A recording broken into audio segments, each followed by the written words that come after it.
Hey viewers and viewers, my name is John Red Strategist and welcome to a Q&A video with myself and Phil in the background over there.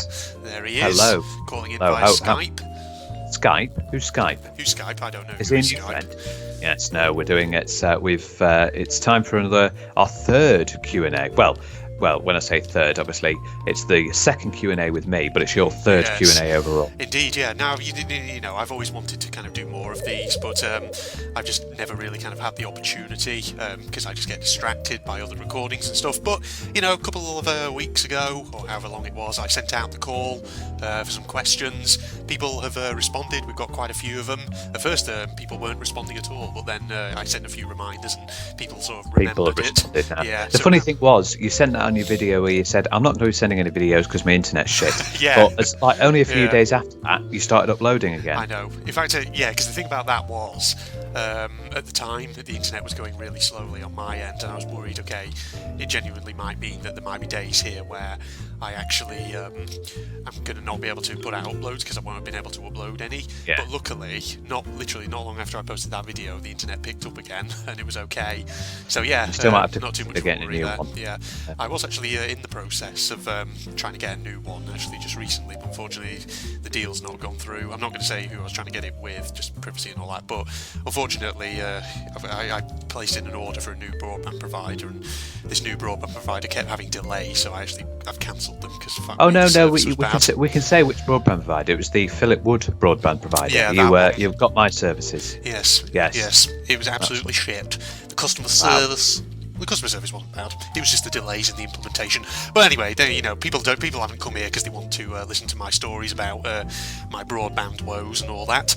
I think they want to hear some questions, Phil, and I've actually got the first question. How are you today? Oh yes, well I'm very good, Phil. What about you? Yes, I'm very good on this Saturday, the 1st of February. 1st of February, we have officially left the EU as well. That's Indeed, we have. Big talking point.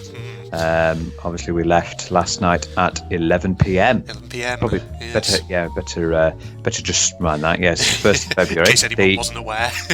Yeah. But nothing's really going to happen, they say, until like the middle to the end of the year. So you can still fly all over the place without having to do it. It's the kind of transition period, or whatever you want to call it, and obviously. They'll be negotiating in the meantime what the long-term relationship's going to be and all that. Okay, question time then, Phil. So, our first question on the list comes from Jim van der Kolk, who collabed with me on an RTCW add-on as well as on the Transformers Fall of Cybertron playthrough. Yes. Now, I remember that. Have you been watching the Castle Gothic Stein at the moment, Phil? Not extremely. No, I haven't. I must admit, I've been very busy with catching up, and I know you've got lots of videos. I'm trying to work my way through, but indeed. Yeah. So Jim van der Kolk's question might be a bit more kind of relevant to me then, but you can also chip in as well a little bit if you have any ideas. So his question is, who would you rather be? Would you rather be BJ Blazkowicz or the Gothic Stein Super Soldier? So an interesting one to start us off. Is that what you are in the? Is that the sort of like protagonist of the Your Gothic Stein? No, it's still BJ Blazkowicz. But what's interesting is that the Super Soldiers, because obviously Castle Gothic Stein changes up the graphics and things to give it more of a kind of different atmosphere. One could say a gothic atmosphere. Gothic atmosphere, yes. The Proto and Super Soldiers obviously have very interesting kind of redesign. So the Proto Soldiers are very sort of shiny, metallic, whilst the Super Soldiers have this very interesting look that reminds me a little bit of a old piece of RTCW concept art that I once saw with like these very sort of muscly, fleshy, kind of quite blood red, sort of veiny super soldiers with these huge kind of Gatling gun hands that I remember seeing once. But it's an interesting question, that. So let's think about this. Would we rather be Blazkowicz or the Gothic Stein Super Soldier? It's like Jim's presenting us here with a kind of would you rather style conundrum. So, any thoughts there? If you think about it, BJ Blazkowicz seems to avoid death nearly all the time. Yeah. So even when this a few references to the New Order. Hopefully, it won't be too spoilerific because everyone wants to play it. Should have played it by now. But by the end of the game, you'd think that's it. He got almost annihilated by a grenade. but no, survived. lives on for the new Colossus. So that's the thing I think about if you choose to be BJ Blazkowicz. So technically, yes, you're freaking indestructible for pretty much the amount of shit And that somehow you're able to survive. Can somehow retain muscle mass even though you've gone through. Somehow you're able to do that. But bear in mind, you do have to go through an absolute ton of shit in your life. Yeah. I think the amount of stuff that happens to him in those games. Yeah, that's true. It's unbelievable. Yeah, it is pretty unbelievable. But then again, would you rather be the Gothic Stein Super Soldier? I mean, that is the, I don't know, you're on the kind of bad side there. And the thing is, if you're a super soldier, that means that at some point Blazkowicz is going to turn up and kill you.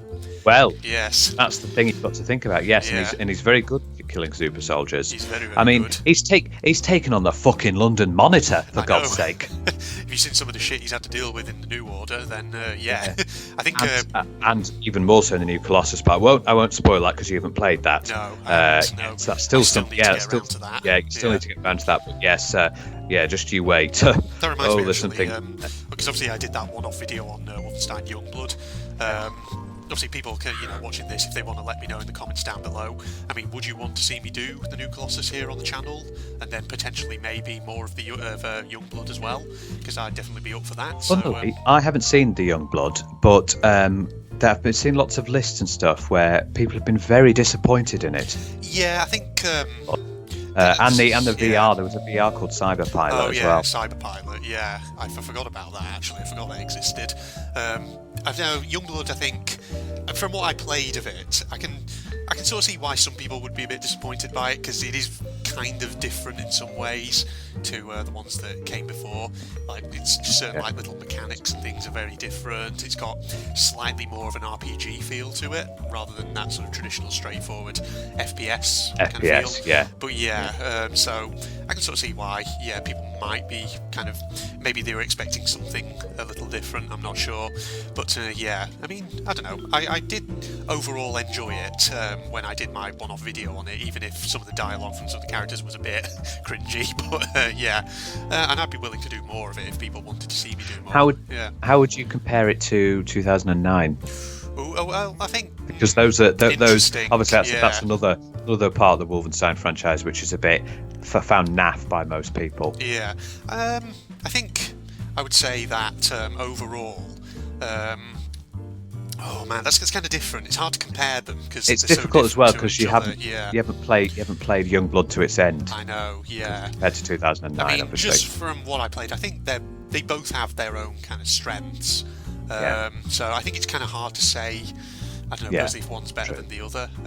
But yeah. So sorry, we've gone off on a bit of a tangent there. So hey, well that's what Q&A is all about. That's what it's all about. People like us, and I've seen comments of people like us going off on tangents. So it's always good to do that. Absolutely. So yes, Jim van der Kolk, in answer to your question, I think probably the answer there would be BJ Blazkowicz, definitely. It's funny how he has a bit of a his initials are a bit BJ. Yeah. Oh dear. Yes, I think I've made that joke before. The less said about that, the better. Okay. Well, there we go. So you in agreement? But yes, then? you need to get round. You'll need to get round to the new Colossus. Definitely. I think it'll be worth doing it for the channel. Absolutely. I think it's also in our wheel, so who knows? It might come where we do it together. Yeah, it's definitely in our wheel. Yeah, absolutely. Okay, well that's our first question then done and out of the way. So next up we have Brandon Peters, who actually has about 4 questions for us. So we'll go through each of these. So Brandon Peters' first question, this is actually a pretty standard question that you'd expect for a Q&A like this. What is your favourite game? So Phil, do you want to have a think about that one? Oh Jesus! Oh my God! That is a tough one, isn't it? Because there's so many that you could potentially that is beyond that. Favourite game. I remember this. I think this sort of question was asked in your first Q&A, and you went through a series of genres. I did, yeah. That's how I kind of broke it down. Favourite. It's difficult to pick one favourite game, but top games that I have loved and I have enjoyed, which I would class as favourites. Mostly I do play a lot of action adventures, action RPGs, things like that. One of the top ones, as you may know, I am a big fan of the Assassin's Creed series. Absolutely. I don't know which is my favourite. I mean, Origins. I absolutely loved Origins. which is for those who don't know, that's the one that's set in ancient Egypt. I love that one. I've still yet to play Odyssey, which is in ancient Greece. I've got to get around to that. I loved a few ones that before, especially the I must admit the Black Flag and Assassin's Creed 3. Yeah. Compared to you, I didn't mind Syndicate, and Unity was a bit, but Syndicate, I was all right with. The thing is, Assassin's Creed Syndicate. It's not that I didn't like it. I did like it overall. I just felt that compared to some of the earlier ones, there was a bit more air about it. But it was decent for what it was. Yeah. So I've enjoyed Assassin's Creed, definitely, and there is rumours for the next one. I don't know if you've heard. Assassin's Creed Ragnarok. Oh, it's the rumoured one. Vikings. Yes. That's the rumoured one. Which is a bit strange because I thought they were going to do, all the ancients. They're not doing ancient Rome. True. But that again, that's just a rumour. I think that one. We'll find out. I think this question's going to be a biggie because I think we're both going to go through different genres. Absolutely. Another one for me has got to be, by all means, the GTA franchise. Oh, I fucking love GTA. Yes, yeah. I think my first ever GTA game I played was San Andreas, which was that was released originally in 2004. Gosh. And that's one of the best GTAs out there. And I thought, wow, this is amazing. Then I went on to play Vice City, GTA Vice City, which was released in 2002. So originally, that's an even older one, yeah. Well, the original one that went into 3D was GTA 3, which was released in 2001. Okay, yeah. But yes, I love the GTA franchise. Indeed, yeah. GTA 5, of course, absolutely monumentally amazing. Oh, yeah, absolutely. It tops all the charts as well. And let's not forget that originally GTA 5 came out in 2013. Indeed, yeah, and it's still going strong. Yeah. But that was for the Xbox 360 and PlayStation 3. It got re-upgraded to the PS4 and Xbox One about, I think it was 2015, 2 years later. Yeah. But yeah, that's an absolutely cracking franchise, the GTA. Right, what else do I like? Red Dead Redemption. Yep. Red Dead Redemption 1, absolutely amazing. I'm obviously playing 2 at the moment, and I'm absolutely loving it. That's a prequel. So those games, Wild West is always a good setting as well. Absolutely, to do it. Although when you play it, they're both at the sort of end of it, and the modernity is starting to come in. Indeed, yes. And it's seeing how these characters are adapting to the Wild West and the outlaw life, basically on its final frontier. It's basically coming towards being dead. And of course, that their reactions to it, the fact that they're really not liking it. Absolutely, yeah. I think a good choice. Red Dead certainly is a very enjoyable set of games. That obviously, me and you played the original sort of together, Red Dead Redemption 1, that is. And obviously, I've not seen Red Dead Redemption 2 yet myself, but who knows? Maybe sometime in the future. But in the future, get to playing it. Fallout, of course. Fallout's lovely. Now, I've only played the one game, the Fallout 4. I haven't played the others, but I need to. And I will have to give Fallout 76 a go, even though it's classed as it's been one of the worst games of 2019. Yeah, it didn't quite get a good reception when it was released, that one. No, I'll have to make my own verdict on that. Yeah. Wolfenstein series, I've loved. I started my own. I played because I've got the 2009 version on Xbox, so I played that. And I've obviously done the Old Blood, the New Order, the New Colossus.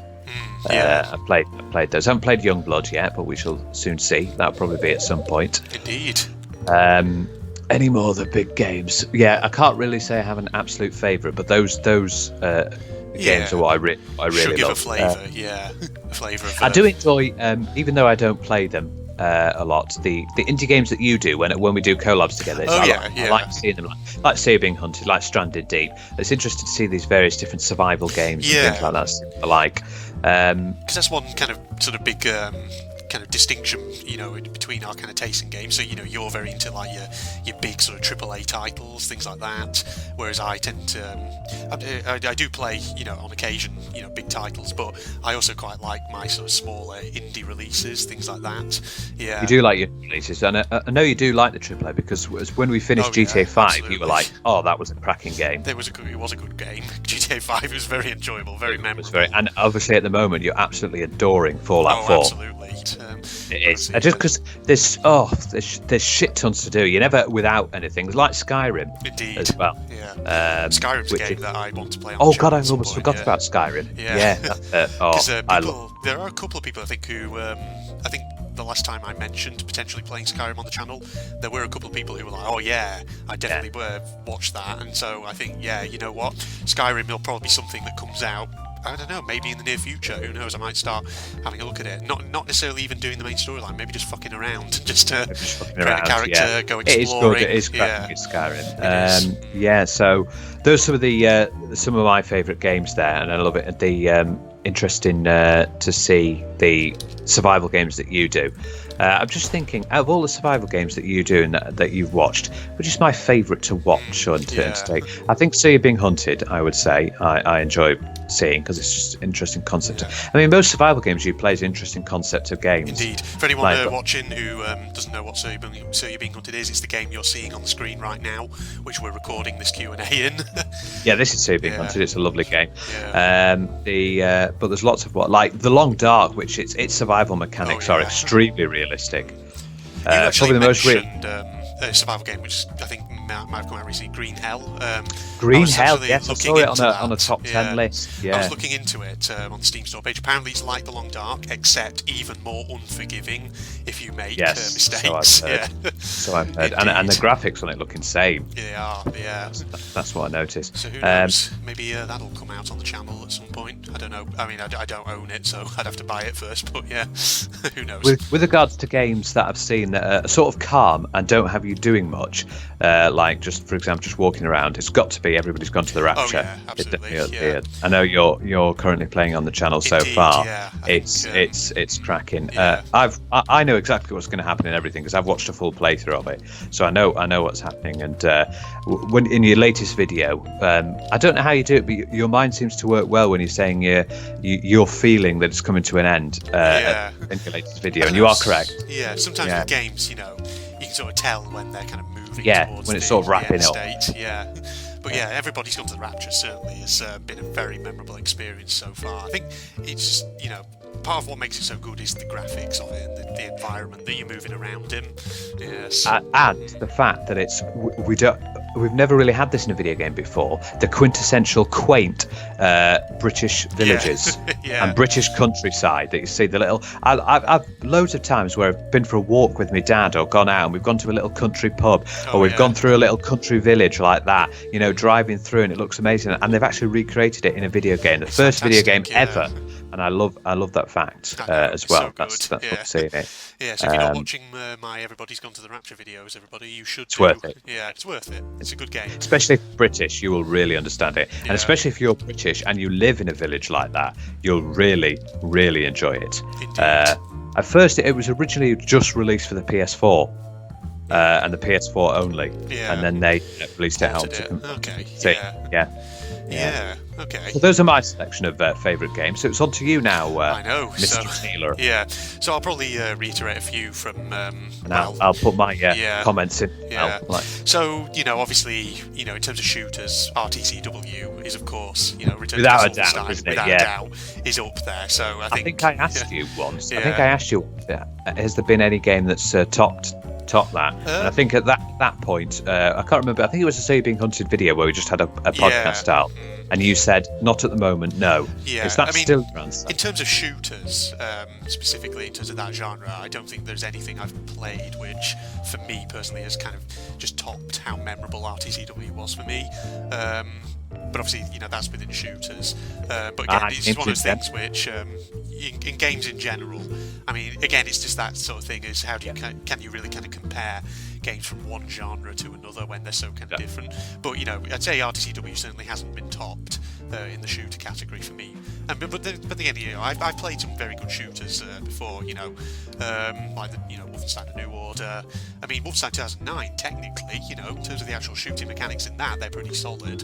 The shooting in Wolfenstein 2009 was insane. Yeah. The fact that I loved it was quite, compared to the game, it's quite realistic. Like I remember when you shot someone in the throat, they were like, they start choking to death. That's a fantastic sound you just produced there, Phil. and when you like shoot off their leg or their arm, it actually comes comes off. I think what also just made Wolfenstein 2009 interesting was the fact that I think it was the first Wolfenstein shooter that had the iron sights that you could go into. Yeah, which makes shooting a whole lot kind of more interesting, and you can fire more accurately, things like that. It's very good. Yeah, but for shooters, we're obviously Return to Castle Wolfenstein. Obviously, I think I've said this before in previous Q&A, but I'll say it again here. Obviously, I do like things like platform games as well. And for me, Rayman 3 is a very old favourite from 2003. I absolutely loved Rayman 3. Played it here on the channel, so if you haven't seen my playthrough of that, just go and search for Rayman 3 is 2003. Is it really? Yeah, it is. It's old. Hell. Yeah, it's getting quite old now. But apart from obviously Rayman 3, Captain Claw is an old sort of childhood favourite, 2D platformer. Yeah. Remember we used to absolutely. Together when it came around. Also, I know that you're a fan of platformers. We've still got to get round to Crash and Spyro. I know. Because I know you've got those. Yeah. I've got a few platformers that I bought here on Steam, which I've got in my Steam library that I'd love to play at some point.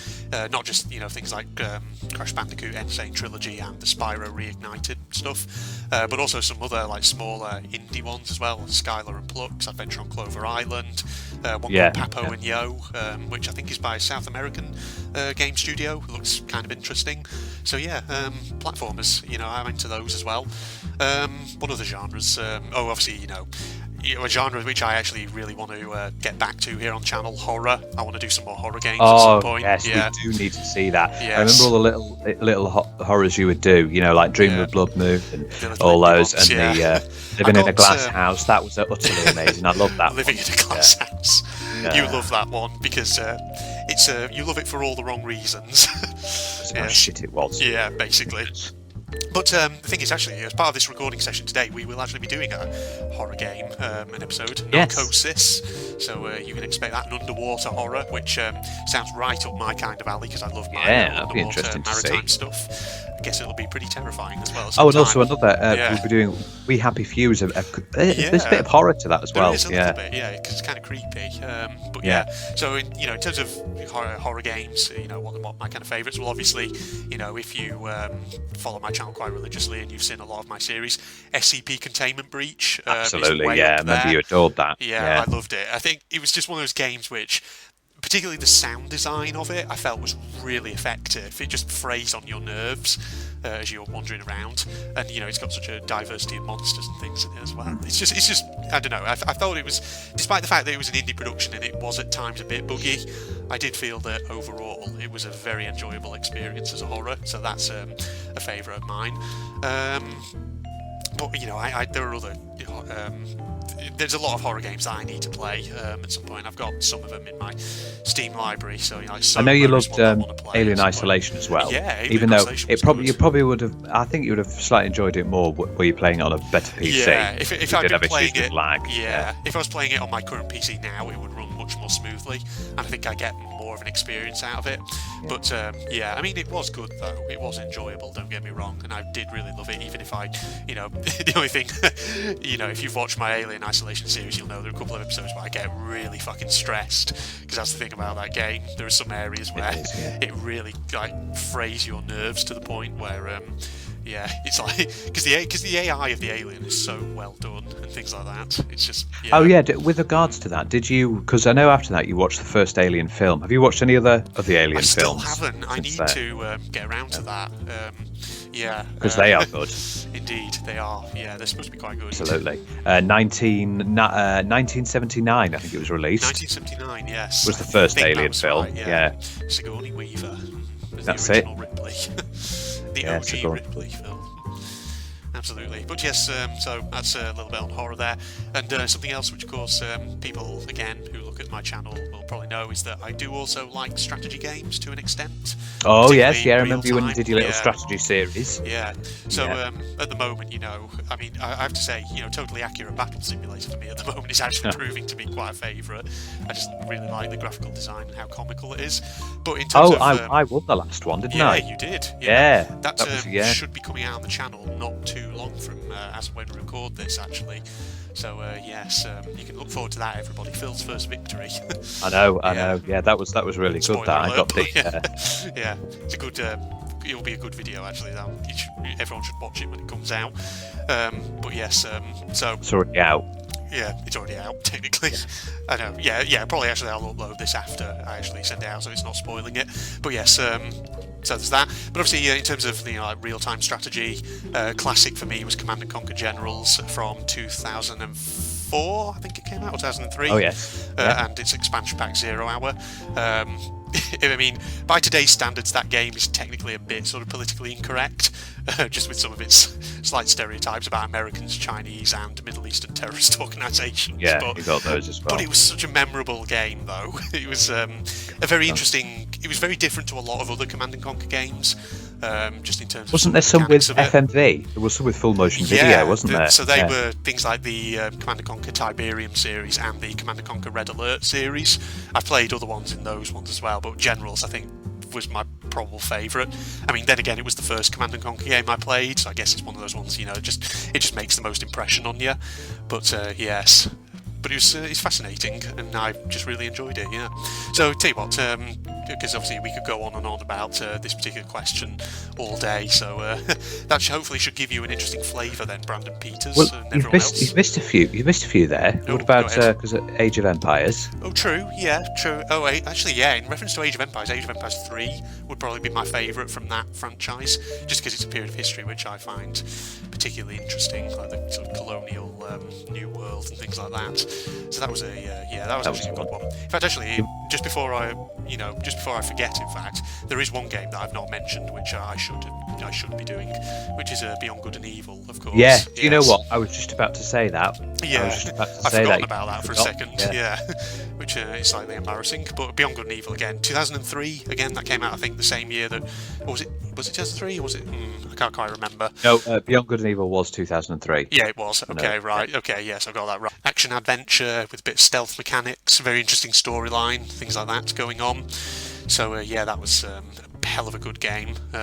Just very short, unfortunately. Still waiting for the sequel. I know it is coming out though. Yes. We know that. We know Yes. that. And actually, just before we, there's another game I've just remembered, which I should have mentioned for the horror category, which was Call of Cthulhu: Dark Corners of the Earth. Oh, of course. I know. Yeah. First proper horror game I think I ever played, that one, and it's one of those ones that just made such an impression on me, even though it was buggy. But it's such a fantastic adaptation of H.P. Lovecraft. It's brilliant. Yes. There's the really latest enjoyed one. it. There was the latest Call of Cthulhu, wasn't it? It was Yeah. released a couple of years ago. It was supposed to, I think, come out in 2017, but it got delayed, I think. If Yeah. I'm not mistaken. Yeah, that's something I need to pick up. But there's all kinds of Lovecraftian inspired games which are out there. Oh, yeah. I have a couple of small indie ones I think in my Steam library. Another Your one Steam- which do you? yeah, another one though which I don't know if it's come out yet. I'm not sure. I don't know. It probably has. Is a sort of RPG style game called The Sinking City, which looks quite interesting. So yeah. Oh, I've heard things about that. Yes. Yes. Yeah, it's supposed to be really good, that. And that one. Yeah. But just one more thing before we move on to the next question.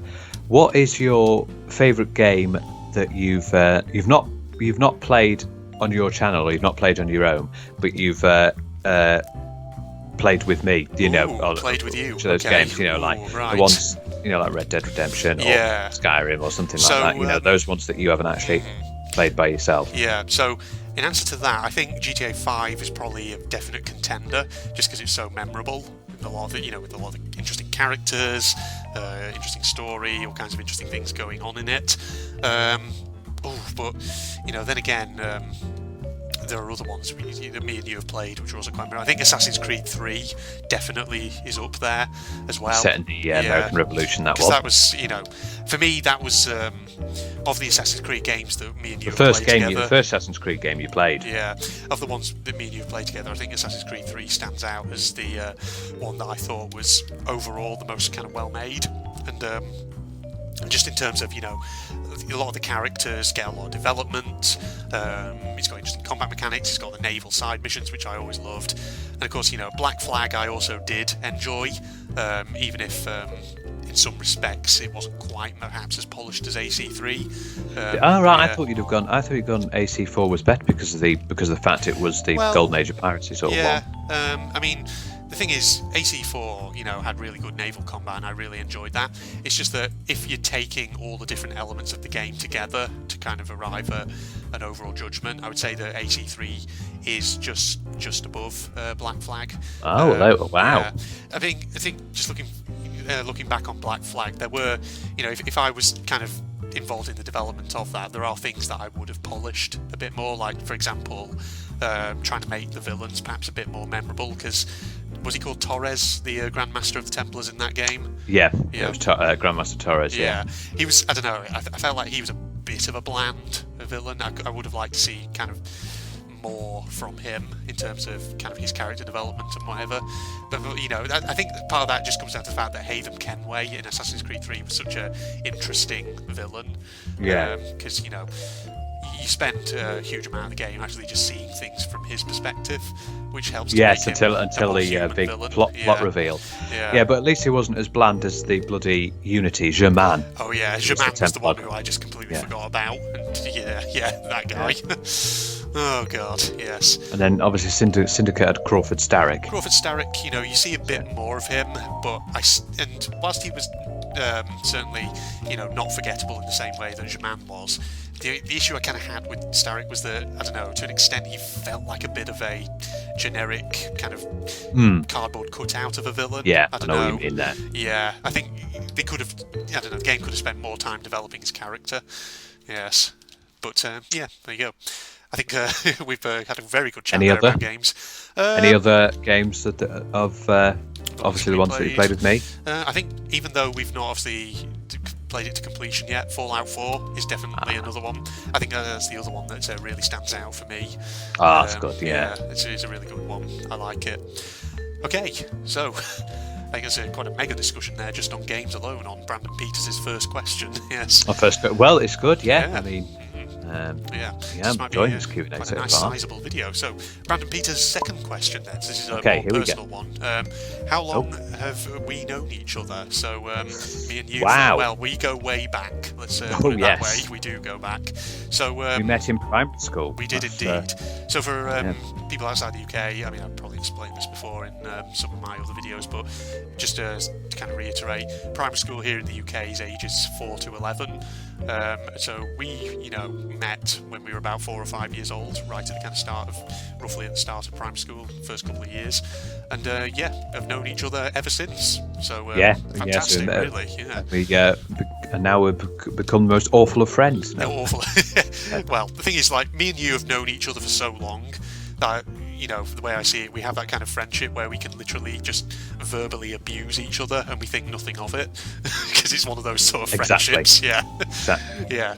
It's, everybody, I think, has that one friend in their life who they've known for so fucking long that they can, they're so known each other a long time. We went to the same primary school. Yeah. We didn't. No, we went to different secondary schools. We did. Yeah. And.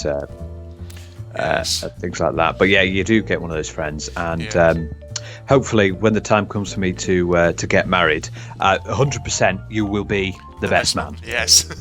Absolutely, and probably vice versa, in fact. Thank you. Absolutely. That. Indeed.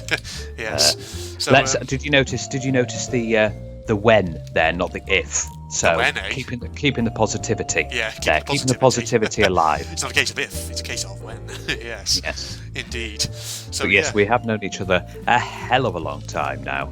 Yeah, absolutely.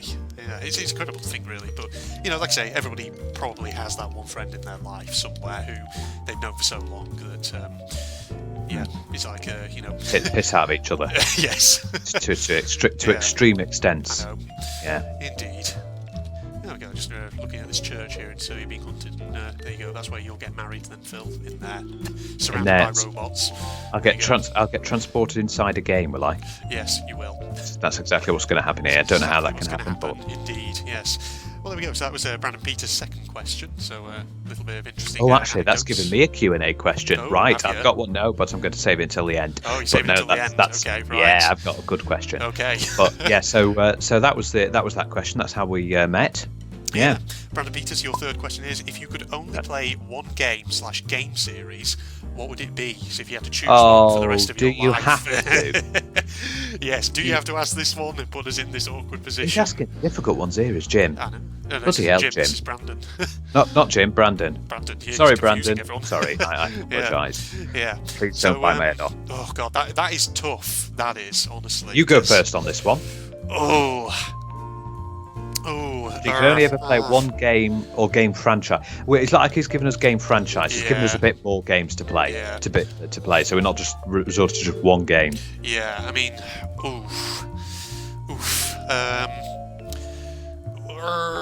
I'm going to settle for Wolfenstein, I think.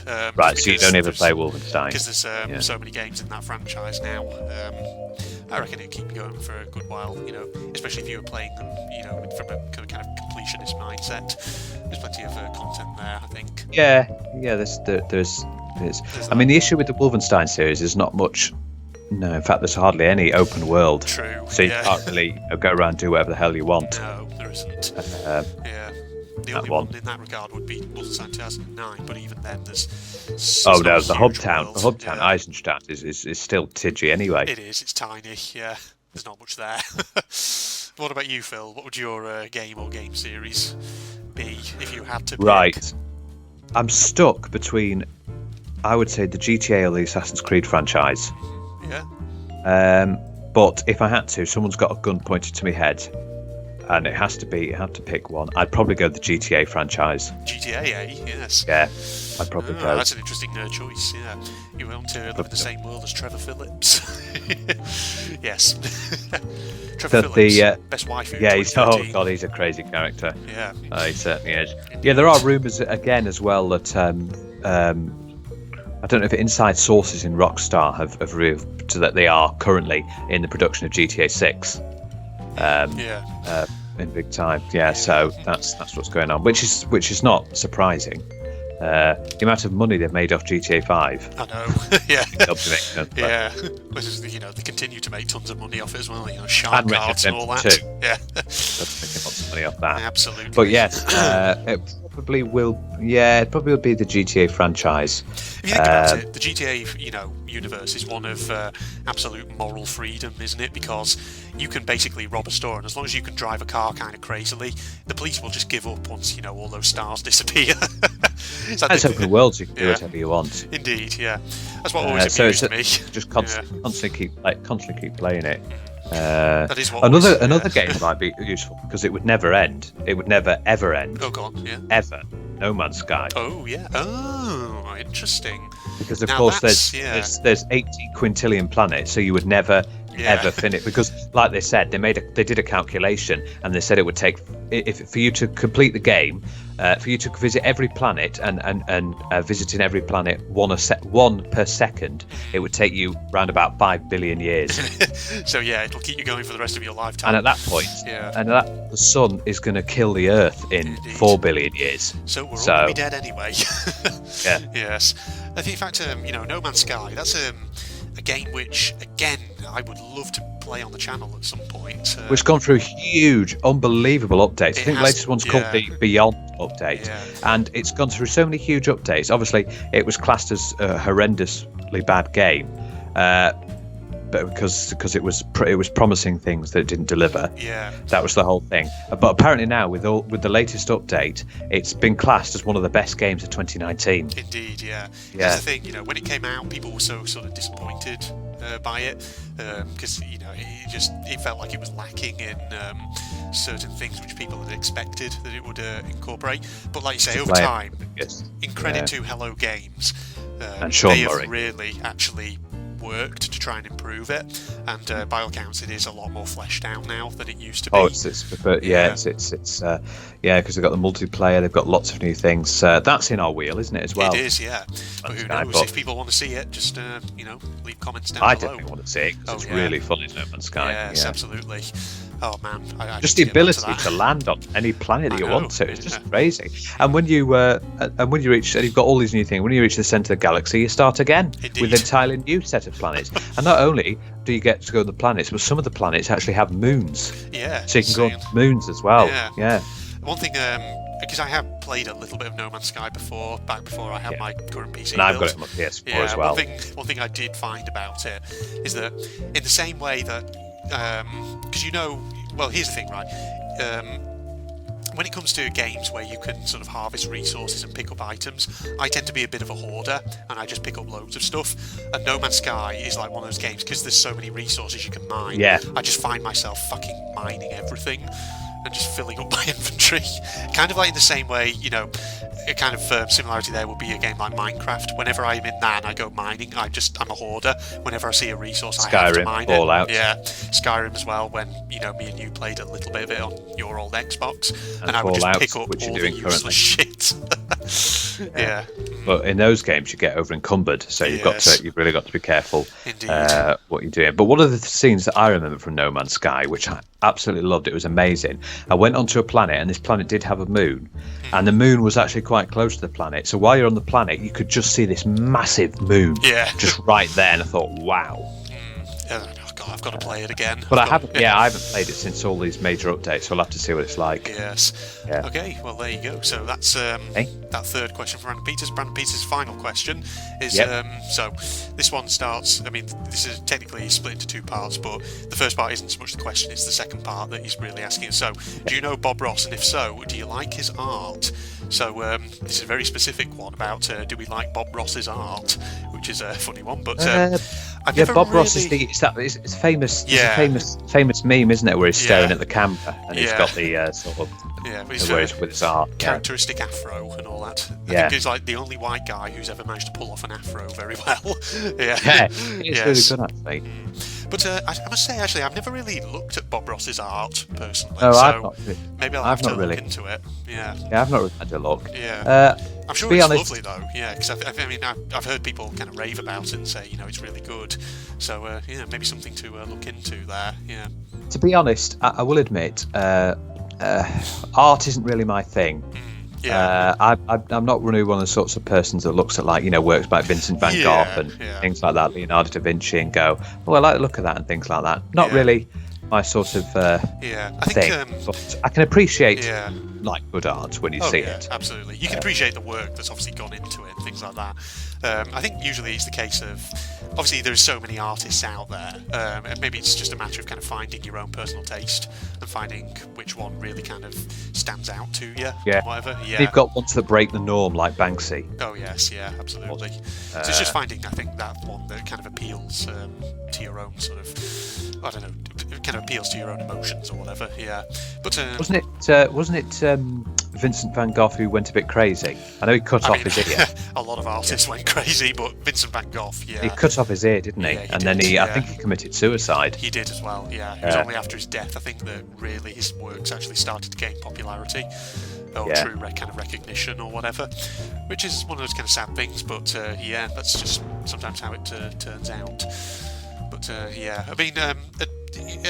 couple of an artist which I do like some of his pictures is JMW Turner, because he painted a lot of kind of maritime themed ones. Again, going back to me being a bit of the maritime history buff and all that. I just like them. Love your maritime things, don't you? Paintings of ships in harbour and things like that. I just really like them. They're very good. I'm trying to think of other famous artists. Obviously, Andy Warhol. Yes. Jackson Pollock. Yeah. Indeed. Rembrandt. So many. Of course, Edvard Munch with his famous The Scream. Oh yeah. That's his. Not to be confused, Edward Grieg, who did the morning song. Yes, that's the thing. The famous. Yeah. So maybe I just need to go on Google sometime and actually start looking at some Bob Ross artworks. Bob Ross artworks. Yeah, we'll need to have a little shufty. A shufty, that's right. Yeah. Okay, well that's Brandon Peters' questions out. Thank you, Brandon Peters, for giving you quite nice stuff information. To work with. There you are with your paper. Yeah, you can hear me turning the sheet over. No, I can see. Second page of page 2 of 2. Next question is from Chris Goody. So, Chris Goody, what have you got to say? What do you want to ask us? So again, this is quite a few questions in here. We'll start with the first one. Okay. What place would you want to move to or visit. So somewhere either you want to move to live or alternatively just to visit. So this could be travelling. Anywhere within the UK or abroad. Well, we're thinking of going on holiday, aren't we? We are thinking of going. Which I still need to discuss to you about that because we're not making any bloody headway here. we need to talk about it. And we're now in February. We are, yeah. But we've had all kinds of ideas of places we could go. Place. I mean, technically, I've visited it before, but the more I think about it, the more I think I would kind of like to go back. Is Bruges in Belgium, and maybe explore around there, because Bruges is a nice kind of compact city with a lot to see in it, and of course then it's got the train station, so you could take the train to Ype and go and see the Commonwealth war graves and things like that. It's pronounced Ype. Ype. I never know. I can never remember how it's pronounced. It's pronounced Ype. Ype. That's how you pronounce it. The only reason I know that is because we went on a school trip there, and that's basically how they said it. Okay. Yeah. If they're saying it like that, then I'm happy to. It's spelled YRPS. Yes. Yeah. So Ype, that's always a good one. But alternatively, we've talked about Germany. We've talked about Krakow in Poland. Yes. Now you've been there. You've been to see Auschwitz. I haven't. I'd like to see it for the memories and the commemorations and stuff. Obviously, you don't see it for fun. No, you don't. But what I've also thinking of when we go, maybe go to Paris. Paris, yeah. Could go to Paris, France. because so many things to see in Paris. Indeed. And I'd like to. I went on a school trip, so there's things like the Place de la Concorde, Champs-Élysées, Notre Dame. We'll have to see how Notre Dame is after the infamous fire. Yeah, that's like a year ago or so. Yeah, so those are some possibilities within kind of Western and Central Europe. But there's all kinds of other places which are on my kind of list of places that I would love to go and visit. So within Europe, there's kind of a few places. So Italy, I think, is a country that I definitely want to go to at some point. Yeah. Probably to one of the kind of historical cities, maybe like Florence, because my old folks have actually been to Florence before and they quite like it. I've been to Florence, and it's supposed to be quite nice. So Italy, Prague, actually, in the Czech Republic, or Czechia as it now is another place that's definitely on my list. You know what else would be good to go to in Italy? Pisa. Pisa, yeah. Of course, famous for a certain leaning tower. Yeah. Yes, a certain leaning tower. Indeed, yes, I've been to see that. Where everyone does those. Everyone's got the same idea and does the photos of where they're looking like they're holding it up. Yeah, everyone does that when you go there. Yeah. So. I bet the Italians round there are like, oh god, here we go again. Yeah. Another one. Indeed. So Italy. Prague is another place that I want to go to. Prague's nice. Where else? So moving outside of Europe, I mean, you can probably guess, where else I would probably Japan. Want to. Yeah, Japan, obviously. Got to go to Tokyo. Got to see that a certain place called Akihabara. But as well as that, obviously, there's loads of other places in Japan that I'd want to see as well. Some of the more cultural, historical aspects. Kyoto, places like that. Well, obviously they're hosting the Olympics this year. True. So they'll be having all the events in Tokyo. Yeah, they will do. Absolutely. But another country actually in the sort of same region as Japan, which I've thought about, which kind of does appeal to me, would be South Korea. Yeah, because not North Korea. No.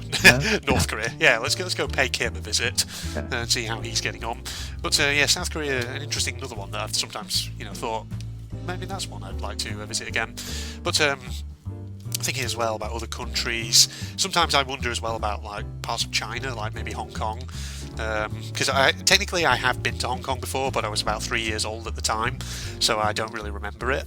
But it's a possibility. Who knows? What about you, Phil? What sort of places do you have in mind on the old noggin? Yeah, so let's have a think here. For me, if we start with, we'll start as you started with Europe.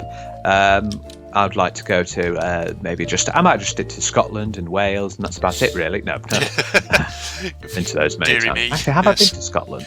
I don't know. I've been to Wales plenty of times. No, but yes, obviously I used to live, something people may not know about me, but I used to live in Germany. I was born in Germany, although I'm not even half German because both my parents were born in the UK, but I can still apply for a German passport, which I may need to bloody do now. Yeah. With Brexit and all that. Yes. Germany is always a lovely place, and obviously because I can speak the language, that's always helpful. So that might be helpful for us, maybe when we're thinking about our going to Germany. Or other German-speaking countries, Austria, Switzerland. Yes. Those are nice places. Obviously, indeed, Austria, Switzerland, and Germany, Italy, famous for skiing as well. My parents have currently gone. They went this morning, in fact. They've gone over to Austria. They're probably there by now, but they're going to be doing some skiing for the next 6 days. Like your old folks are always off skiing somewhere. I've decided I'm going to join them next year, 2021. Go do a bit of skiing because it's so fun. This skiing, I really enjoy it. It's such fun. Make sure you wrap up because it's bloody freezing. But yes, that's Italy, France, Spain. Spain's nice place, nice and hot. Absolutely. Around there, Portugal. I've never actually been in Portugal, but it's got the what is it? The Algarve. That's a nice area. Yeah, I've never really thought about Portugal before. Yeah, interesting.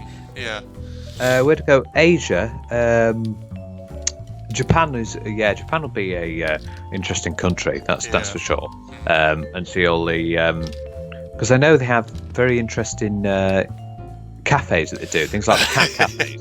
They've got cat cafes and cafes where they're all the women are dressed up as maids. They have all sorts of interesting cafes there. And you just want to go to those otaku cafes over in Akihabara. The funny thing is about young Japanese women, always compared to the women, they always have this cute mentality. Yes, it's with every single young Japanese woman I've seen has that, and I don't think I've seen anyone who's different to that. Kawaii sort of culture. Yeah. Which, is that often sort of comes out in anime and things like that as well. It's just one of those cultural things. But I mean, it's adorable. And whereas it's in Asia, what would be interesting? India. India. My sister's actually been to Sri Lanka, and they said Sri Lanka was a nice place. But India might be interesting. Potentially, I think so obviously they've got the Taj Mahal. Yeah, I think it depends. Whereabouts you go in India. I think there's some very poor places. Yeah, so you just need to, I think, kind of do your research a little bit with that one. But it'd be interesting to see the Taj Mahal. Absolutely, yes. I'd definitely like to visit some places in the US as well. I've already been to the US. The US would be good, interesting to see. Caribbean. That's great. I've already been to the Caribbean when I was younger. Went to Trinidad Tobago. Oh right, yeah. I went there back in 2004. 2005. I think it was. Yeah. We went to Trinidad Tobago. It was absolutely amazing, and that was the famous scene where we went for a walk.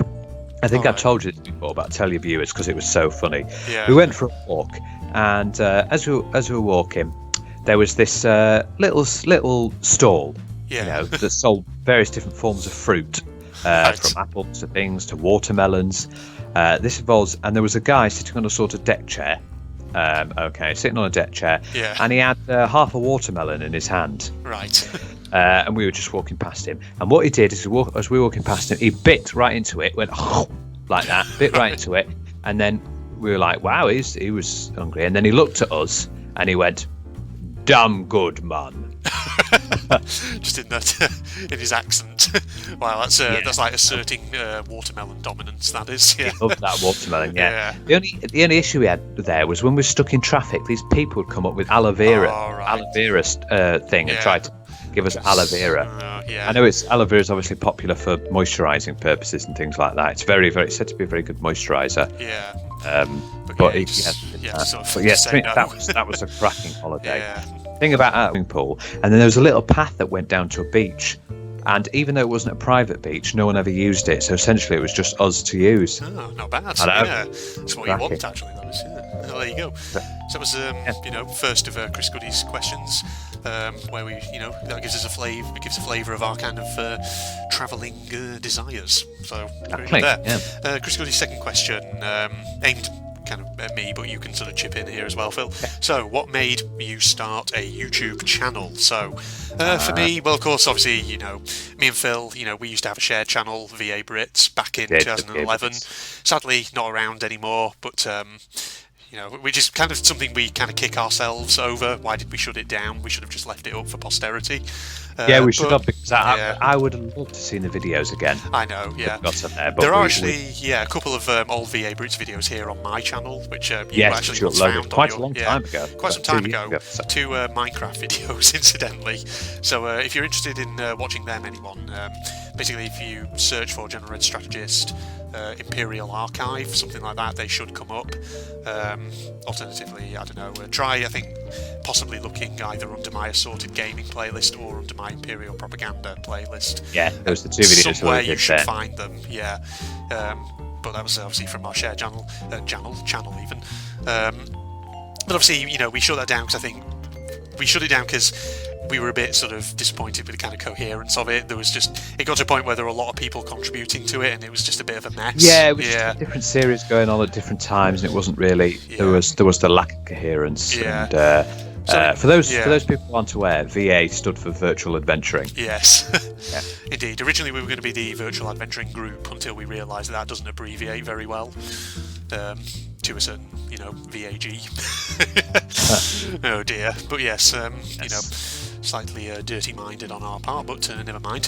So eventually VA Brutes got shut down, but I remember sitting there with a piece of paper going through all of different potential names that we could call the channel. Yeah. But obviously then I started up, my own individual channel, and I'd say the main reason I chose to do so was just because I kind of enjoyed making kind of videos and just trying to entertain people, and that's really the main kind of rationale as to why the channel's still going at the moment. I kind of like doing this as a hobby, essentially, just entertaining, because you went off. If at least a few people are entertained, then that's good enough for me. I went off and did my own channel, but I eventually stopped. Mostly due to the fact that my video recording software stopped working entirely because I was using. But I do now have. I bought quite a while ago Magix. Yes, it's a shame that other video editing equipment are available. I'm not sponsored by Magix. No. I definitely don't have a contract here for £20 million from the Magix company for advertising them, but they are a good video editing software. But yes, I stopped, and if you go to my channel, I think it says last video, it was 3 years ago, probably 4 years ago now. Yeah, possibly. If you want to see it, you can. It's under the British influence. Yeah, go search for it. Yeah, maybe actually, I don't know. It might, if you go on my channel and you look at these recommended channels down the right-hand side, there might still be a link to it on there. Yeah, so there you go. That's a little bit about YouTube then, Chris Goody. But the thing was, if we hadn't have done a joint channel, I don't think you would have ever done YouTube. No, I don't think so. You would have. I think in the end, you should need to thank me. Oh, my neck!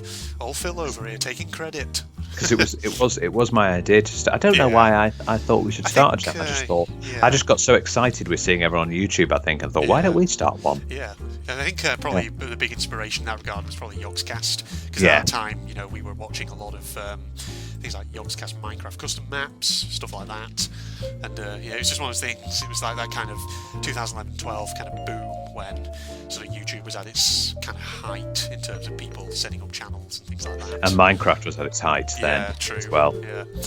Well, there you go. That's Chris Goody's second question. Next one.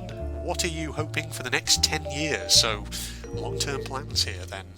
God. Wow, that is a question. Yeah, that is a question. Well, at the moment, obviously, I have my kind of job, my academic career, which I'll be working on, just trying to develop and get more and more academic experience and work my way up, potentially the promotion ladder, who knows. But it's funny that, because, when I talk to some people, it's like they have very clear ideas about, it's like they have a clear plan. 10 years is a long time. It is, it's 2020 now. This is basically essentially saying, have you got things ready for 2030? Yeah. Yeah, it's one of those things, I don't know, I mean, whilst I have general ideas about where I kind of would like to be within that sort of time frame, I wouldn't say I have a kind of strict plan, working on my, working hard on my academic career, potentially, progressing on the ladder, getting experience, not just in teaching, but also in things like maybe course design, stuff like that, and just, that sort of thing, and also, obviously, at some point, maybe getting myself an actual house that I own instead of just living in a rented flat. But it's that sort of thing. What about you, Phil? Do you have any kind of long-term 10 years. plans? Well, yeah, it's, the career progression is obviously a big thing. We're looking around there and be a trusted, valued member of staff, which I think I am, because most of the people say I am, and I've been there for quite a while. Yeah. So that's obviously to progress there. What else? Well, eventually I want to, in the future, get married. Oh yeah, absolutely. Have children. Because unfortunately, I'm the only one in the family who can carry on the line. Indeed. Yeah. Well. Yes, that's what I want to do, because it'll be 2030 by then. So I'm just thinking, God, we'll be old by then. I know. I don't want to think about that. I know. So that's what else? I want to win the lottery, get that, and then retire early. get that 100 mil. Aye, absolutely. Yeah, it's a difficult question though to say, really. It is. Sure. Yeah. I can't even see where I am tomorrow, let alone in 10 years' time. Indeed. I mean, one thing I do want to do, long-term aim, is when I eventually get a place of my own, I'm gonna turn one room into my own little otaku cave, and I'm just gonna. Please tell me you're not going to do that. You're going to come round, you're going to visit my place eventually. I hope not, because there are these people who do get a bit too obsessed with anime. They do. And then it takes over their lives. Speaking of obsessed with anime, have you ever seen a channel on YouTube called Melon Pan? No, I don't think I have, actually. So, here's the thing. If you seek out that channel, you will either think it is the most hilarious thing you've ever seen, or you'll think it's the most bizarre and craziest thing you've ever seen. But let's just say it's this. So this is. I think he's the guy whose channel it is. He's in the German-speaking part of Switzerland somewhere, and apparently he works at a bank, so he's pretty wealthy. But he is the biggest fucking weeaboo you will ever kind of come across. Right. Yeah. And the videos he produces, I mean, granted, I think, he kind of knows he's a weeaboo, and he knows that to other people it might be a bit weird, but I think he deliberately tries to make his videos as weird and just bizarre as possible. Yeah. So some of them are only short, but good God. the sort of videos, you'll either find them absolutely hilarious and you'll think it's the funniest thing you've ever seen, or you're looking at it and think, oh dear God, what the fuck am I was watching? going on? Yeah. Yeah. Yes. Yeah, very interesting. I'm not going to say anything else about them. I'll just sort of let you go and find them for yourself, because the videos will speak for themselves. Let's put it that way. Yes. There are some interesting things on YouTube. Yeah. That you'd get things like that, and crazy. The weird side of YouTube, as some people say, for various different things. Indeed. Yeah. So there you go. Kind of. Long-term aims. That's a little bit of a flavour of those then. So, Chris Goody's final couple of questions here. So, oh God, that is a landowner over there that I need to stay away from. Also, so his last couple of questions are, what's your favourite all-time movie where you watch it over and over? And a similar kind of question, what's your all-time favourite music? Ooh, so... Right. So start with the movie one then. So, I think a movie which I do sometimes watch again and again is 2005's War of the Worlds. That is a good film. Yeah. I've watched coming back to it. Yeah. It's a shame that its sequel, which was called, I think it was called The Next Wave, featured entirely different characters. Oh, I actually never knew there was a sequel. Yeah, it's called War of the Worlds: The Next Wave. Oh, that's but interesting. It featured entirely, so you didn't have Tom Cruise and all that. Entirely new characters and entirely new storyline, which is really bizarre. A bit shit, to be honest. Yeah. But yes, I'll agree with you on the 2005 War of the Worlds. That was a good film. It was, yeah, so memorable. I think it's one of those ones that, I've said this before, but at the time it came out, I felt like it was kind of, I don't know, people sort of rated it a bit kind of low, but actually over time, it's like it's matured like a fine wine, that film. Yeah. Or cheese. Or cheese, yes, we love cheese. Yeah. That's a good film. Yeah. I know we don't tend to watch films. We don't. No, I can't really say I've watched many films before. But yeah, I mean, again, this is kind of. I think this is kind of. Well, I was about to say this is kind of. I know another one for you. Oh, go on. Sucker Punch. Oh, Sucker Punch. God, I forgot about that one. There you see. So Sucker When you Punch had that shows- obsession with yeah. Emily Browning. Oh that's yes. it. Oh, I still like Emily Browning. Yes, but Sucker Punch was a funny old film. So 2011 it came out. Obviously, critically, it did not go down very well. I think a lot of people were kind of very confused by the story behind it. But I don't know. It's one of those films which, even though when I look at it, I think there are ways they could have Zack Snyder could have really made it better. There's still so many elements of it which just kind of capture my attention, namely Emily Browning in that baby doll costume, but also just like the soundtrack, for example, was really good. Some of the kind of the scenes where the action scenes just were really good, and I think it just the style of it was kind of interesting. So it's one of those films which, even though from an objective point of view, from a technical objective point of view, it's not brilliant, I don't know, there's something about it which I just kept watching it a few times. It kept making me go back to it. It's a funny one. Film.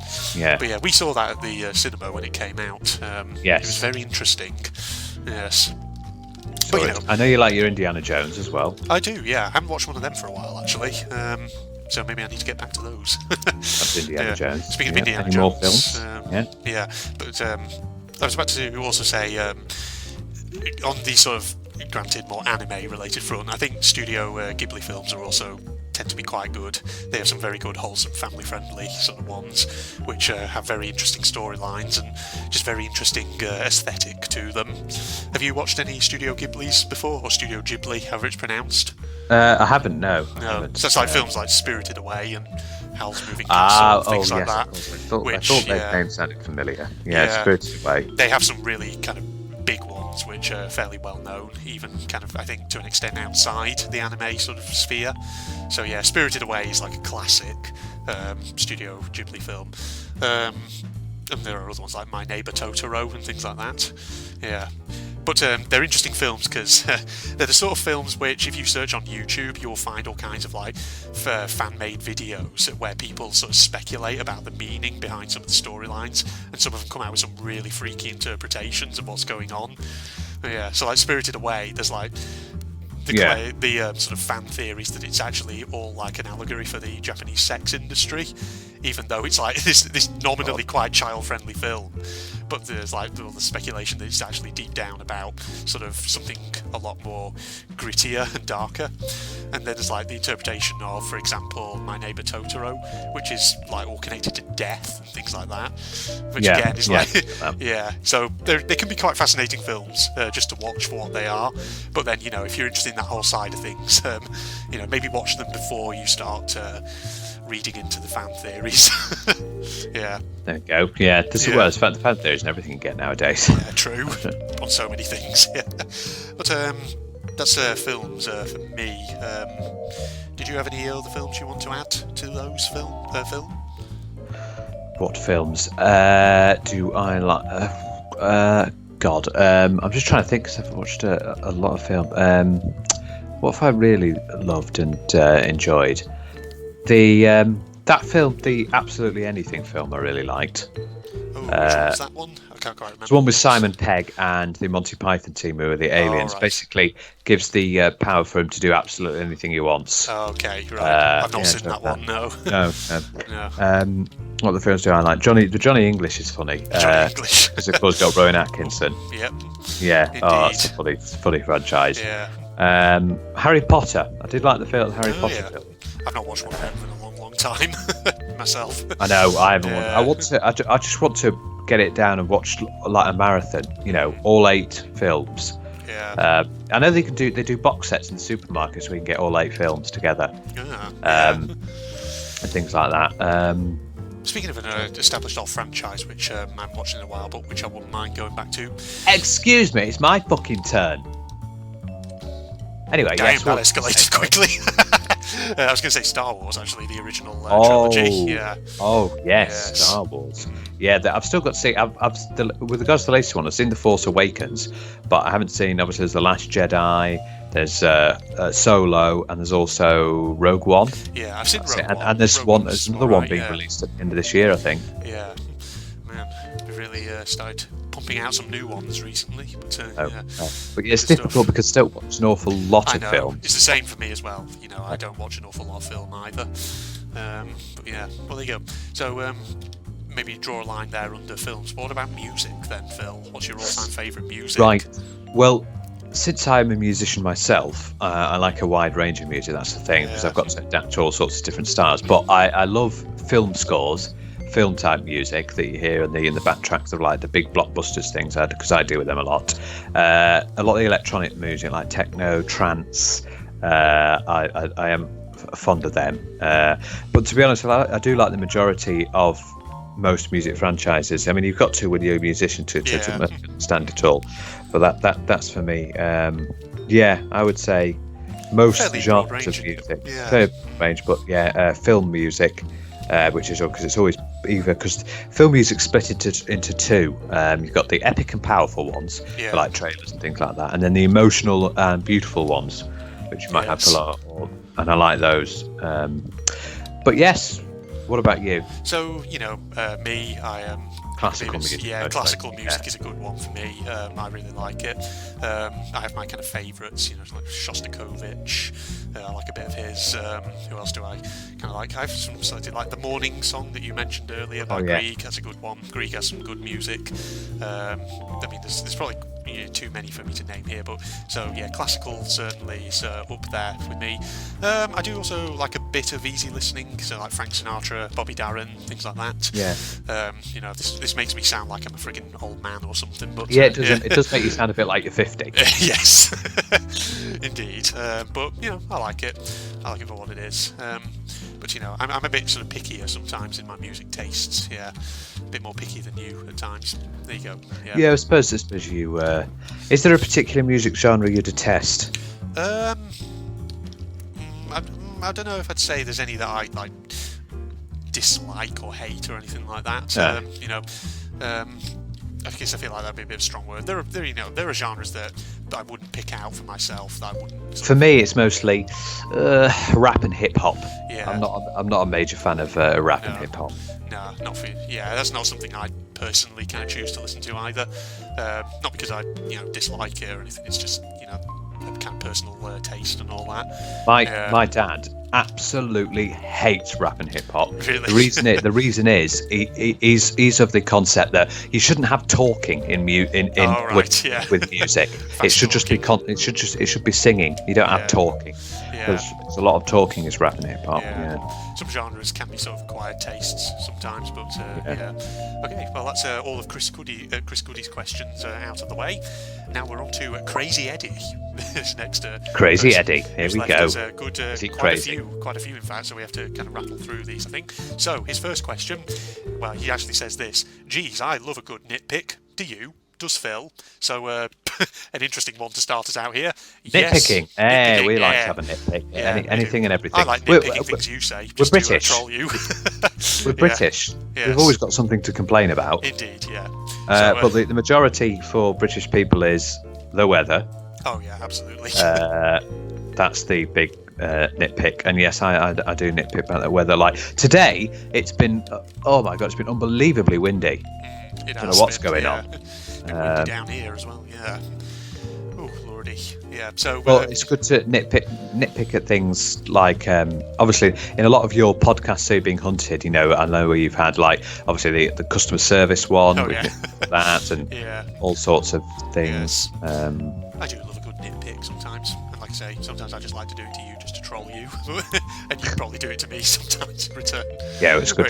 It's good to have a nitpick. Is there any particular thing you like nitpicking about? Whether it's like you really like customer service or like things at work or nothing in particular. I just say food. It's one of those things which usually it just depends on where the conversation goes, and if there's something which I look and I think, actually, is that true, or is there something actually that maybe the person I'm talking to isn't really saying, and then I just feel like actually there's something else I could mention there. It's good to have a good nitpick, though.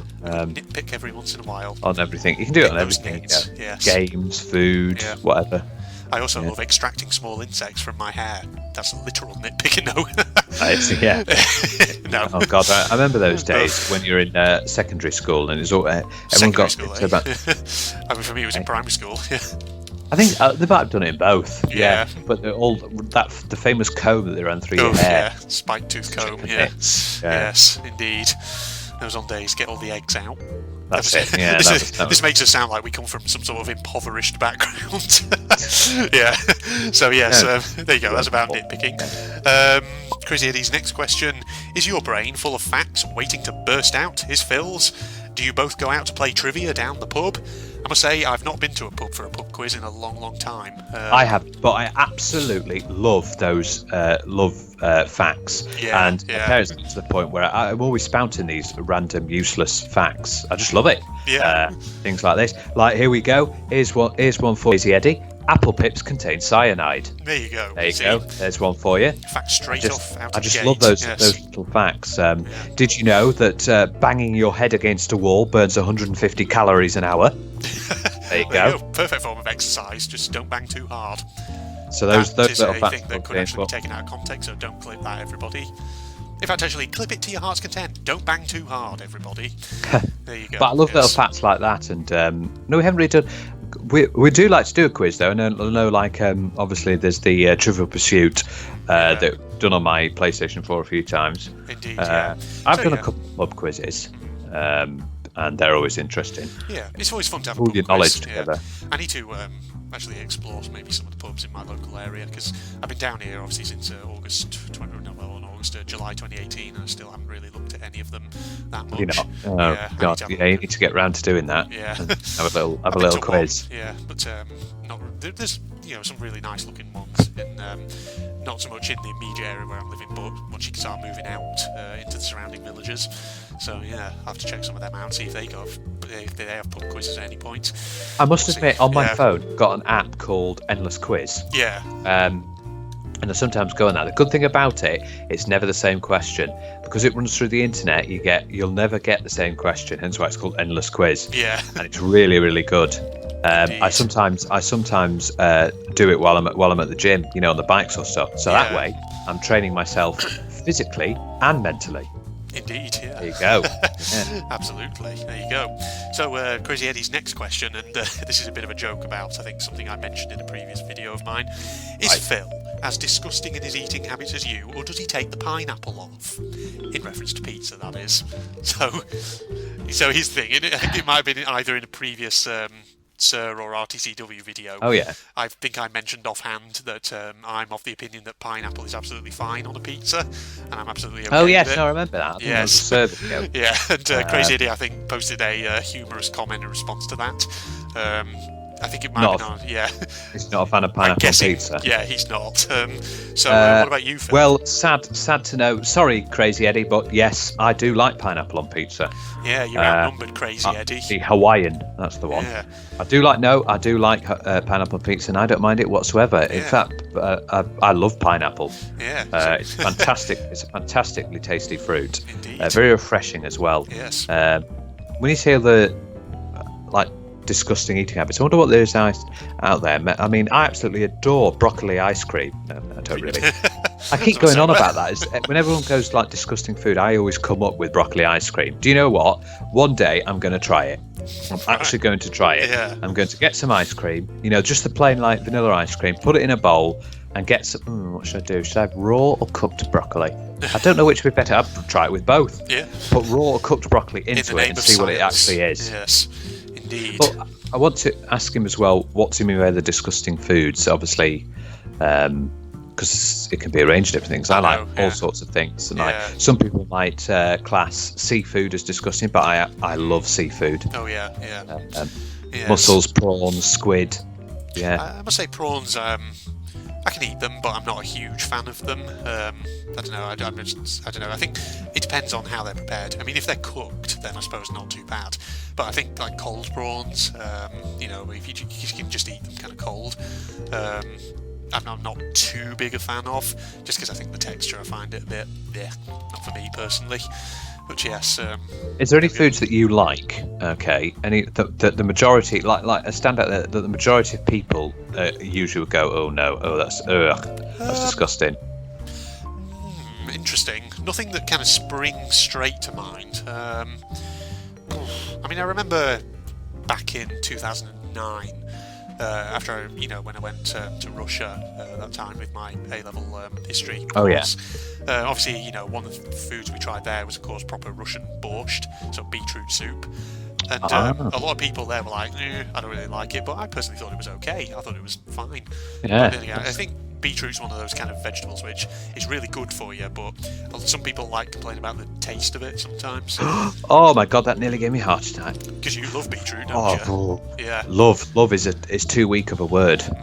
Yes. For a passion for beetroot. Yeah, I think it tastes absolutely amazing. Well, especially the one I have. I think it's because I don't have the normal. Yeah. The one I have is sweet chili beetroot. Oh, there you go. That's what I keep getting. Yeah.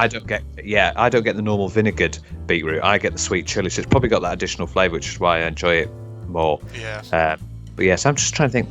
So many foods that I like that people might not like too much. I like obviously the sort of fruit cake or Genoa cake or even Christmas cake that things have. And I know you're not fond of it. I know I've heard other people that.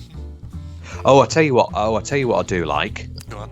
Which a huge number of people absolutely detest. I think I might know where you're going, but go ahead.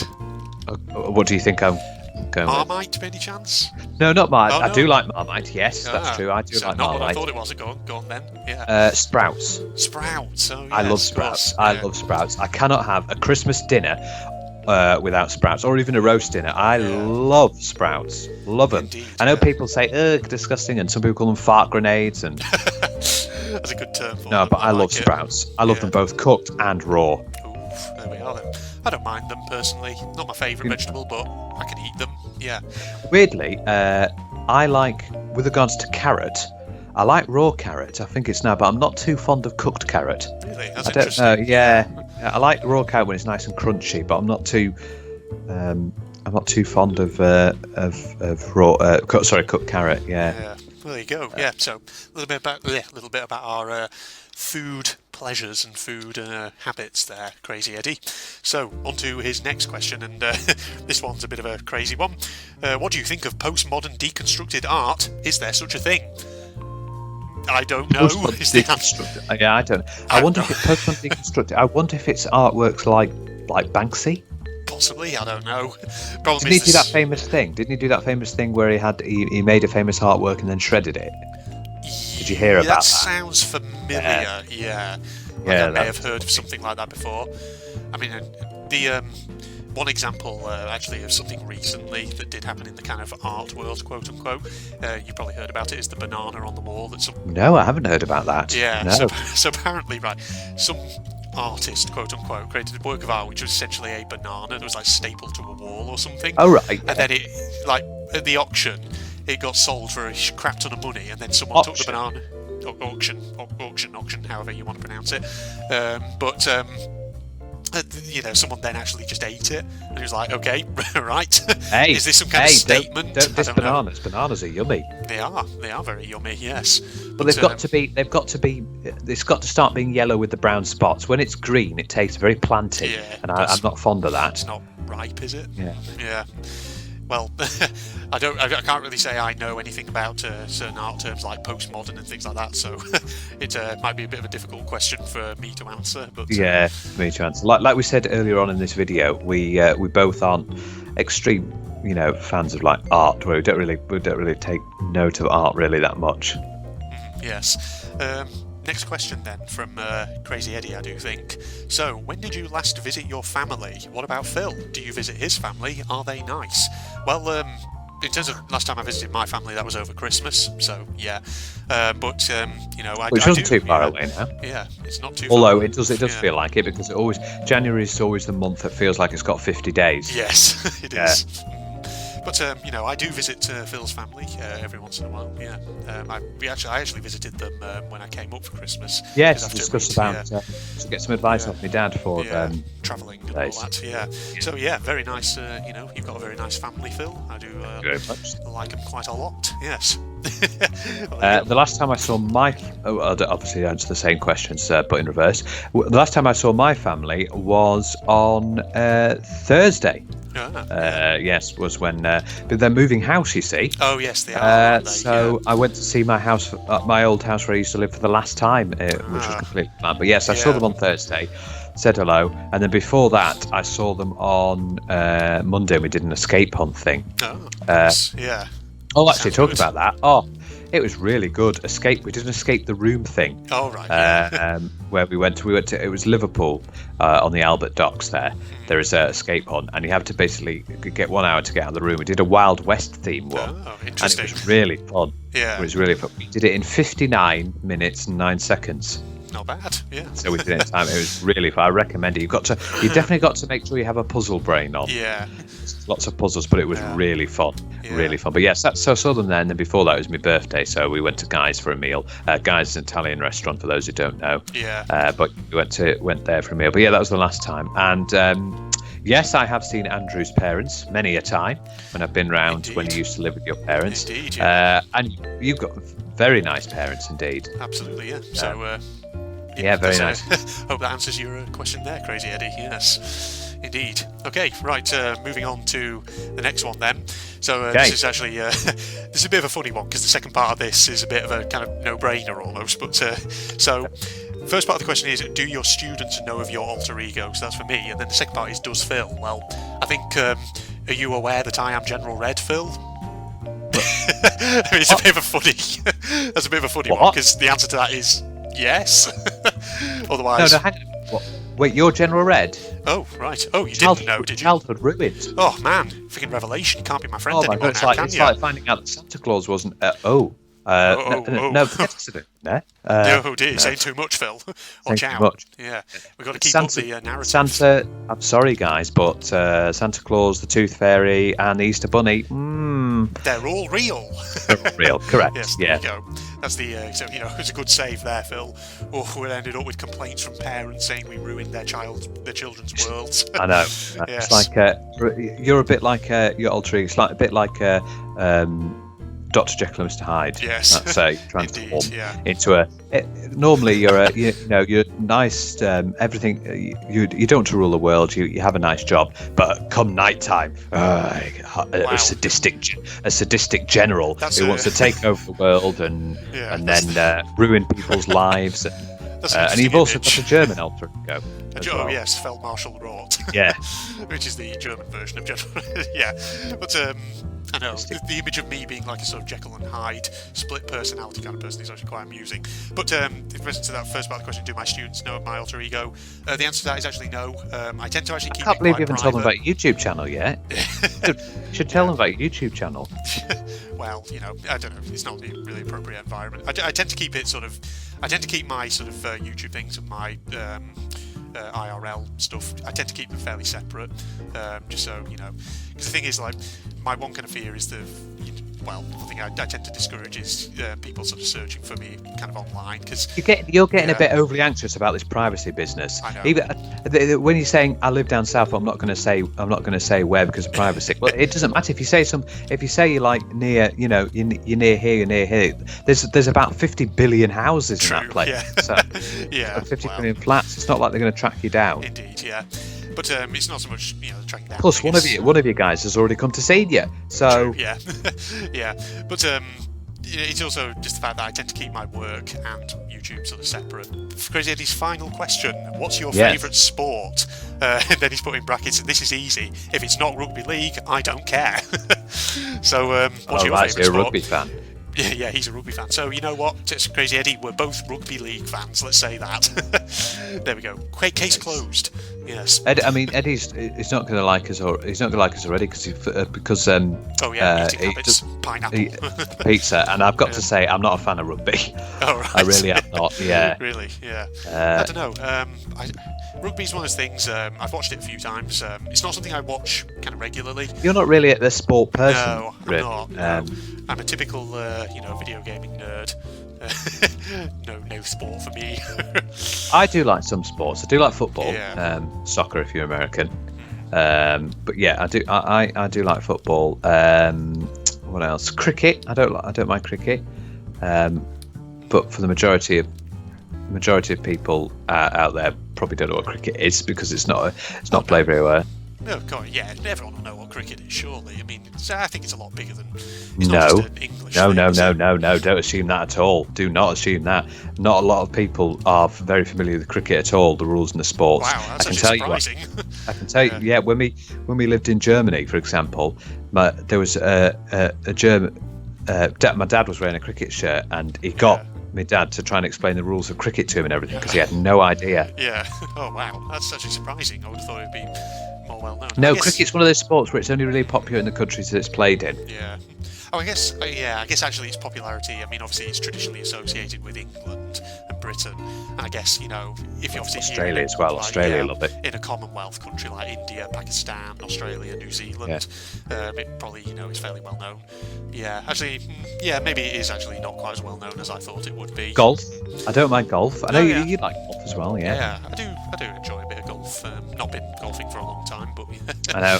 I like. now that golf. I think about it, actually, there are actually some sports that I do like watching. Yeah. So sometimes when I put my TV on, if I'm doing a bit of housework, if there's like athletics or something on, I've known to watch good, that. Yeah, swimming. Yeah, with regards to that, I do love the Olympics. Now that I think about it, when I was a teenager, I used to go swimming quite a lot. I used to enjoy swimming a lot, down at my local pool. I remember when you got those little certificates with the sort of cotton badges. Yeah, when you were a kid. Badges. Yeah, when you did like the 50 meters, you get the little badge and the certificate, and then when you did 100 meters, yeah. Yeah. So actually, now that I think about it, maybe I'm being a bit premature saying that I'm not an entirely sporty person. There are things, I suppose. It's just sometimes, maybe I should try and inquire about where my nearest swimming pool is. Maybe I should get back into that. I don't know. Well, I mean, in your free time, do you do any sports or any fitness or any training or anything? I've obviously said earlier, I go to the gym and do stuff there. I try to, do a bit of exercise, every day. I wouldn't say like a sport, just like, general fitness, just sort of keeping in shape. Because obviously, the thing about my job is, because obviously it's academia, and you do spend a lot of time kind of sat at a chair, just working on, like lesson plans, essay marking, stuff like that. It is just one of those jobs which can get a bit sedentary, so you do need to sort of, Same with mine, stand up every so often and just, get a bit of physical activity in, just to stay healthy. Yeah. What sort of physical activity is it that you like doing or do? So, I have a couple of weights which I just use to just sort of keep my arms in shape. But I'll try and do a mixture of things like a bit of weight, just a little bit of kind of arm curls with weights, just to keep things in shape, and maybe a bit of sit-ups and push-ups, just to try and give a bit of general exercise. It's good. Yeah, it's good to do that. Yeah, going for walks. That's good as well. Yeah. I like going for walks. Like I said, I do for you. I go to the gym, go on the bikes there, the treadmills, lifting weights. Do a lot of lifting weights. And various different free weights and machine weights as well. Yeah. Yeah. You got to keep yourself in good physical shape. Yes, indeed. Hey, well, you do, yeah, because unfortunately, society today is a lot of fast food and all that sort of stuff. Indeed. Obviously, I have to say, don't not treat yourself. Absolutely. It's always good to have a takeaway or something like that. Yeah. But I can't stop eating. To be honest, I can't stop eating fruit, veg, and seafood, which is all extremely healthy for you. Yeah. So you've kind of got good foods there, I think. Yeah. Oh man, so there we go, that's Crazy Eddie's questions. Now we come to the final question for this Q&A then, Phil, from Dominic Hills. Right, we've got one last question. A really heavy subject here. Well, no, it's not the final question of the Q&A. Oh, no, because you've I got said yours, I had haven't I said I had a couple of yeah. Yeah, so second to last question then. So, Yeah. like I say, fairly heavy topic here, but Is it? see. So, are you a Christian? If yes, which denomination? And what is your stance on religion? So, so I know, of course, you're more you are an atheist yourself, Phil. You're not kind of big on religion and all that. No, I think I was. No, I would say I'm atheist. Yeah. Views on religion? It's obviously, I'm going to diss or pronounce anything because it's caused a lot of controversy doing things like that. Yeah. I think I mean, my own personal view. I mean, here's the thing, right? So, am I personally a Christian? Well, I wouldn't really call myself religious, to be honest, because I mean, the last time I went to a freaking church service was when I was a kid, and so I wouldn't call myself religious. Technically, I am Anglican, so Church of England. Technically, though in day-to-day life, I didn't say I'm not really religious at all. But my stance on religion, I mean, at the end of the day, if you're not forcing it down someone's throat, if you're not hurting anybody, then power to you. If it gives your life meaning, and it motivates you to do good stuff, then I don't mind people. I'm not one of those people who's like, no, eradicate all religion. We don't do it. Science is the way forward. But no, I'm more of leaning towards the science means. As long as they don't. I'm fine with people being religious. Absolutely fine. You can believe in gods and things like that. I think it's one of those things. At the end of the day, please don't shove it down my throat. As it happened at university, unfortunately. Right. Because I would walk to and from the uni, and every time there was like preachers who would stand, and it's fine giving them, but they kept coming up to me and saying, do you want to be saved? Do you believe in Jesus Christ? And it got to the point where I got so annoyed. I just I turned around to him I turned around to him and I said, no, but I do believe in Charles Darwin. And that shut him right up. I think you've told me that before. I think it's one of those things. It's like say, generally when it comes to religion, we're kind of very mellow and moderate about it. So I can't really say that, to be honest, because looking at it, the history, Charles Darwin was actually religious until his death. Even throughout all of his devising of his origin of species and doing all this evolution things, he was religious. Charles Darwin, which you wouldn't expect. Here he was doing all this work, trying to disprove religion, and yet he was still religious while he was doing it. I don't think he was actively trying to disprove religion, was he? That wasn't the aim. I think he was just studying a theory. Well, he had to kind of studying a theory. I don't think his aim necessarily was to disprove religion at all. It's just the way I think it's been interpreted. Of course, it wasn't very well liked due to doing all these theories. As you might expect, because that was a time. It was a different time, when religion was more the norm. And he was doing things that was going against everything they were.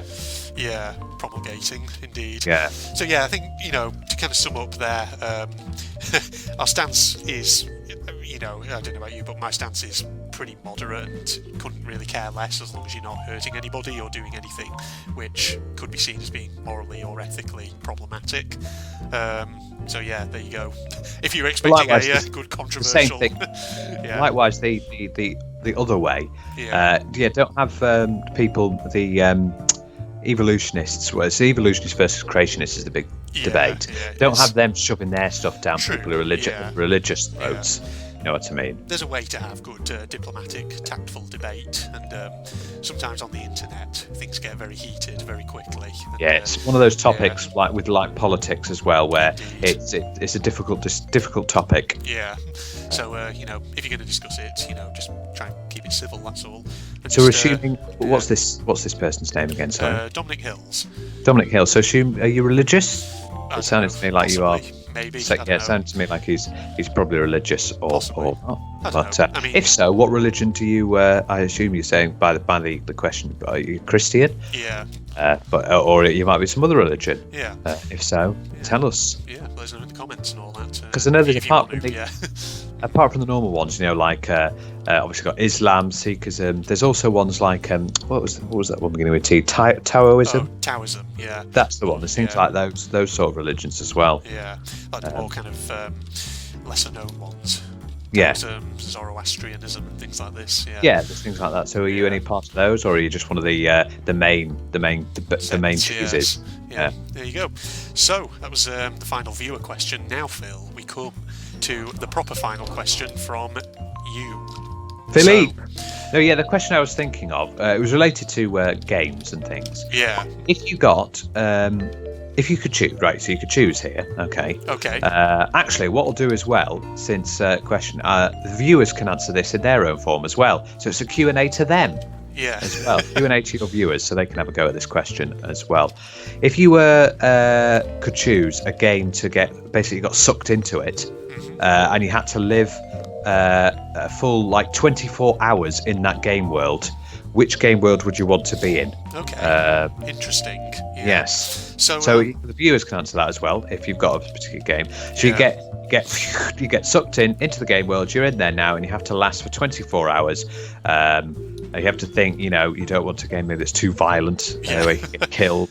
Yeah. Yes. What would that be for you then? So I think me and you might have talked about this before, and I think I've given it some careful thought. So, like you say, I wouldn't want to go somewhere that's hyper violent because obviously that could be really dangerous. So not the Wolfenstein universe, unfortunately. Yeah. Oh God, that'd be awful. That'd be terrifying. Especially because Nazis would be back. Yeah, they would. But I think I don't know. Maybe I've said this one to you before, but part of me would be tempted to go to the Rayman 3 or Rayman general sort of universe, just because that's quite colourful and adorable in its own way. Or maybe the Beyond Good and Evil world, who knows, potentially. It's a challenging one. I mean, what was if you get captured by the Doms? True, actually. That's the issue there. That's the thing, yeah. Maybe not. And again, with Rayman, obviously you could get captured by Razorbeard. Oh, Razorbeard. Comical villains, yes. I don't know, it's a challenging one now, really, isn't it? Because I think a lot of video game universes, even the really cartoony ones, there's always that element of danger that you have to watch out for. Exactly. Indeed. Yeah, the one that wouldn't be no, because it'd be very boring and it would be horrible to see what happened. It being in the Everybody's Gone to the Rapture world. Yeah.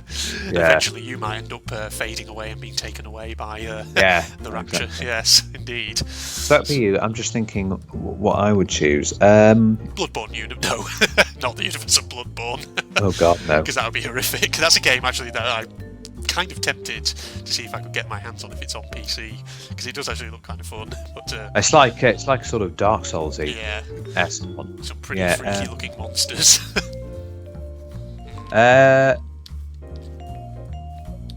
Oh, has he got an idea? I can't believe you haven't chosen these, to be honest. For me, it'd either be Senran Kagura or Honey Pop. Oh my God, yes! How did I not choose? It's too late now. It's too late. Damn it! Actually, mind you, getting on the wrong side of the girls in Senran Kagura. Yes.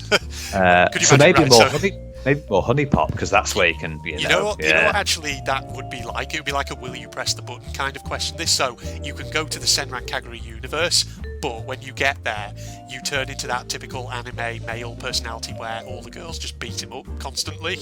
Yeah. And so I know maybe some guys would like that, but not all of them. I might switch to. And what happens if the clothing damage happens to you? Oh God! Way up. We get some raunchy fill shots. No. I think maybe Honey Pop then. Honey Pop, yeah. There is actually a Honey Pop 2 in development. I've probably told you this before. Yes. That's interesting to see. But you see, you didn't think of those, did you? I didn't think of them. No. Oh man, I was for a second, when you mentioned Senran Kagura, I thought of Danganronpa as well, but then I thought, oh no, you wouldn't want to go there. That's fucking murder games, and God knows what else. Murder game, yeah. Yes, indeed. Which would be, actually, an extension to this question, which would be the worst video game world you could go into? Okay, go on. Oh God, which would be, what's it? The worst what game? I'm just thinking, it's utterly violent and horrendous. Well, possibly Bloodborne, possibly Dark Souls, something like that. Yeah. Yeah, where it's quite challenging combat and really unforgiving if you die. Yes. You know, it could be, an interesting one to fit into this category. Go ahead. The Sims. The Sims. You're controlled by some benevolent god yes. who could basically trap you in a swimming pool without any ladders to get out. That's kind of frightening. And they can control your every needs. You need to go to the toilet, but you're never going to go to the toilet because you can't reach it. Oh dear. Yeah. Oh lordy. It's a terrible thing there. Yes. Yeah. Well, there you go. So that was a very interesting, quite sizable Q&A video, Phil. That was a good one. I think we've done a good watch there. Yeah, we have. That's definitely going to be well over an hour long, that one, which will be quite good. So yes, got through quite a few questions there, and some very interesting doing ones. Another Q&A. Indeed, yeah. Well, series of questions. Yeah, I'm always up for doing more, and probably sometime in the future I'll probably send out another call for questions, and put some calls out on various videos and see if we can get some more. So yes, if you didn't manage to get a question in this time round, don't worry. In that case, I'll probably do another one at some point in the near future. So there you go, everybody. Hope you found that very interesting with our discussions. Phil, I would hope that you might be able to join me for another one at some point. Yes. I've definitely enjoyed it for another one. I'm always here. Yeah. And looks like you're nearly about to die. Indeed, here in the land of my vitality's on 9, so if it reaches 0, my health's going to go down. But that just takes us through nicely, since we're ending the video roughly about here. Timed it perfectly, Phil. Timed it perfectly, I know. There you go, yeah. So, thank you everybody. If you're not doing so already, Facebook and Twitter links down below, along with my Propagandist channel link if you want to check that shit out. In the meantime, of course, if you enjoyed, don't forget to leave a like, comment below in answer to some of the questions we've asked back to you lot, or if you have general thoughts about the things we've said. Indeed, feel free to engage. We can have a bit of a convo down below. And, like, comment, subscribe, all that jazz. You know the drill by now. I don't want to harp on about that. Thank you once again, Phil, and in the meantime, we are signing off now. Goodbye, everybody. Thank you for giving us the questions. I just want to say thank you for giving us the questions, and this QA has been. I've enjoyed this a lot. But yes, thank you very much. Goodbye, everyone. Oh shit! Okay, that's an interesting flag. That's the rising sun combined with the stars and stripes. Hang on. So is this country like a fusion of America and Japan? How interesting. Yes. Well. Yeah, that is interesting. What? It's on the quiet day. I can't like this now. I can't like this now. I'm not that kind of girl. It's on the quiet day. I can't like this now. I can't like this now. I'm not that kind of girl. It's on the quiet day. I can't like this now. I can't like this now. Okay, fine. That's enough of that. God. In-game S&M. Why do I still have the fly swatter?